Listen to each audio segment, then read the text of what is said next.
Баршаңызға сәлем достар, менің каналыма қош келдіңіздер. Бүгін біз осындай өте дәмді, өте нәзік, әдемі болып шығатын вупи пай пирожныйын дайындайтын боламыз. Видеоның соңына дейін қараңыз. Ең алдымен біз сармайымыз бен шоколадымызды водяной баняда ерітетін боламыз. Жай ғана микротолқынды пеште де ерітуге болады. Ол еріп жатқанша біз жұмыртқамыз бен қантымызды араластыратын боламыз. Қатты араластырудың қажеті жоқ. Сіздерде миксер болмаса, жай ғана шанышқыны қолдансаңыз болады. Шоколад пен сармайымызды 1-2 минуттай суытамыз, содан соң массамызға құямыз. Оны жақсылап араластырып, енді біз құрғақ ингредиенттерімізді бір-бірімен араластыратын боламыз. Яғни ол ұн, қопсытқыш және какао ұнтағы. Оны жақсылап араластырып болған соң електен өткізетін боламыз. Массамызды араластырып, бізде осындай қою масса шықты. Оны 10 минуттай тұндырамыз. Сонда ол одан сайын қою болып шығады. Міне массамыз тұрды. Енді кондитер қапшығын алып, насадкамызды салып, массамызды салатын боламыз. Сіздерде кондитер қапшығы болмаса, жай ғана одноразовый пакет қолдансаңыз болады. Сіздерде насадка болмаса, жай ғана пакеттің шетін тесіп қолдана берсеңіз болады. Осылай видеодағыдай қойып шығамыз. Менде кішкене қиында болды, өйткені мен бірінші рет істеп жатырмын. Міне екіншісімен одан оңайырақ, әдемірек болып шықты. Арасын алшақ қылып істеңіз, сонда бір-біріне жабыспайды. Менде 1-2 жабысып қалды.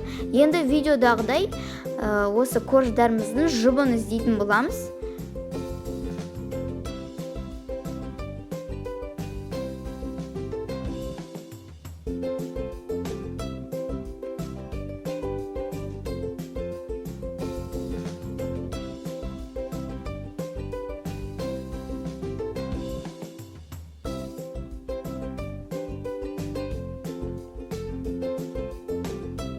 Енді біз кремін жасайтын боламыз.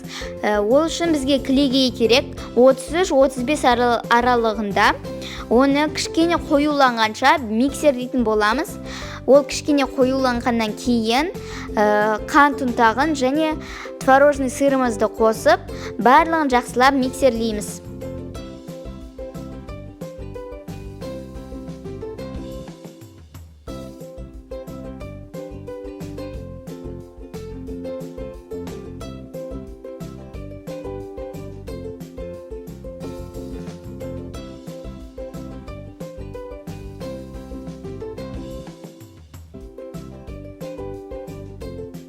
Осындай густой масса шығу керек.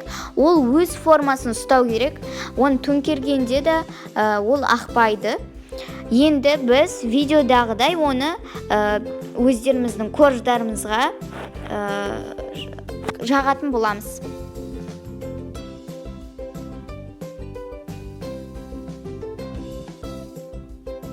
Осылай видеодағыдай барлық печенькалермен істейтін боламыз. Корждармен.